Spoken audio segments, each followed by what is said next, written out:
जय श्री राम भाइयों, जय श्री राधे कृष्णा, हर हर महादेव। सभी भक्तों को सीता नवमी की हार्दिक शुभकामनाएं।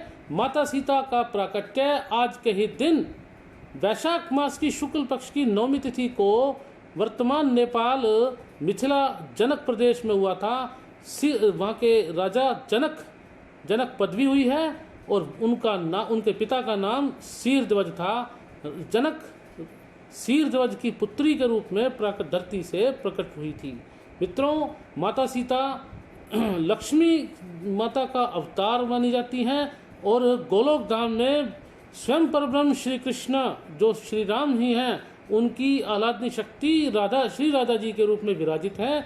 वही साकेत में परब्रह्म श्री राम की अर्धांगिनी आराधनी शक्ति सीता मैया के रूप में विराजित हैं। वही अयोध्या में अयोध्यानाथ श्री राम की राघव की पत्नी सहचरी के रूप में प्रकट होती हैं धरती से। राजा जनक एक दिन यज्ञ के लिए भूमि शोधन करते समय खेतों में हल चला रहे थे और तभी हल की नोक से खींची गई रेखा से धरती में खोदे जाने से वहां से माता सीता का प्राकट्य हुआ था। श्लोक भी आया है वाल्मीकि रामायण में बाल कांड में 66वें अध्याय में 12वां, 13वां, 14वां और 15वां श्लोक आया है। लिखा है अत्मे कृषित क्षेत्रम लांगला दुत्थिता तथा क्षेत्रम शोधयता लब्धा नामना सीतेति विश्रुता भूतला दुत्थिता सातु विवर्धत ममात्मजा वीर्य शुल्केति मे कन्या स्थापिते यम योनिजा भूतला दुत्थितां तां तु वर्धमानां ममात्मजां वर्यामासुरागत्य राजानो मुनिपुंगवा। यानी कि जो मैंने वो बताया, एक दिन राजा दशरथ कह रहे थे, एक दिन मैं यज्ञ के लिए भूमि शोधन करते समय खेतों में हल चला रहा था। उसी समय हल के अग्रभाग से जोती गई भूमि हराई या सीता से एक कन्या प्रकट हुई।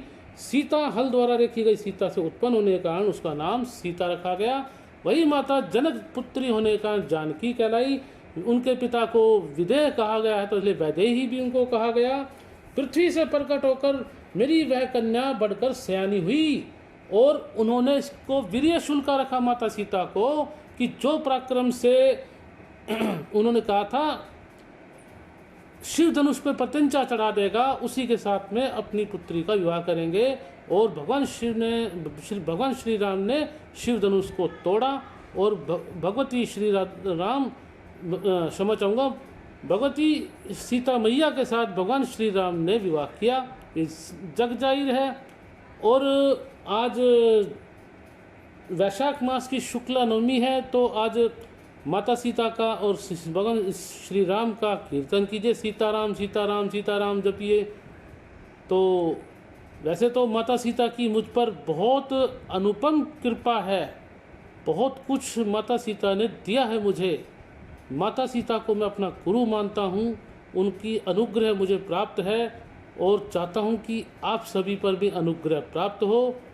और इसी के साथ मैं वीडियो से विदा चाहता हूँ, परंतु साथ साथ आपको एक बात और बता दूँ, बात रह जाएगी। शिव पुराण में पार्वती खंड में रुद्र संहिता में पार्वती खंड में दूसरे अध्याय में भी ये वर्णन आया है। कुछ लोग माता सीता की माँ का नाम योगिनी बताते हैं। वाल्मीकि रामायण में कहीं पर भी योगिनी नाम नहीं है। योगिनी शिव पुराण में महायोगिनी शब्द आया है, वो एक संज्ञा है, नाम नहीं। पितरों की जो 3 कन्याएं थी जिनका नाम इस प्रकार था, शिव पुराण में पार्वती खंड में रुद्र संहिता पार्वती खंड में अध्याय 2 में है कि जो विष्णु का अंश रूप जो हिमालय पर्वत है, जो हिम का आधार है, ज्येष्ठा नाम की कन्या, पितरों की वो कन्या उनकी कामनी पत्नी होगी और उनकी कन्या पार्वती होगी। ये ऐसा पहले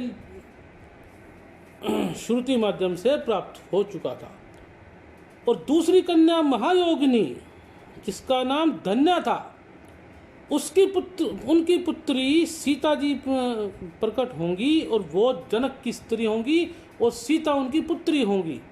इसी प्रकार से तीसरी और छोटी कन्या कलावती के नाम से धरती पर प्रकट होंगी और वैश्य वृषभान की पत्नी होंगी और श्री राधा जी की माता होंगी। और इसी में आगे लिखा है राधा जी को प्रकट करने के सब बाद वो जीवन मुक्त होकर गोलोक धाम में चली जाएंगी और वही श्री राधा जी भगवान श्री कृष्ण की पत्नी हैं होंगी, ऐसा वर्णन आया है। तो दोनों संदेह दूर कर दिए हैं। जो माता सीता की माँ का नाम योगिनी बताते हैं वो गलत है, वो योगिनी नाम नहीं है, योगिनी संज्ञा है। उनकी माता पितरों की पुत्री हैं जो धरती पर सनत कुमारों के श्राप के कारण प्रकट हुई थी। कहीं कहीं कुछ तथाकथित लोग वैदिकों ने श्लोक के साथ छेड़छाड़ करके एक विशुद्ध रामायण के नाम से प्रकट किया, उसमें योगिनी शब्द जोड़ दिया शिव पुराण को। वहाँ पर पुराण को प्रमाण मान लिया, वरना पुराण को पाखंड मानते हैं। ये दोगलेपन से बचो यार, कुछ सही बातें किया करो। कुछ बातें इस प्रकार की करनी आवश्यक हो जाती हैं। वाल्मीकि रामायण में प्रमाण है, शिव पुराण में प्रमाण है, तो इस गुरुडम से बचना चाहिए।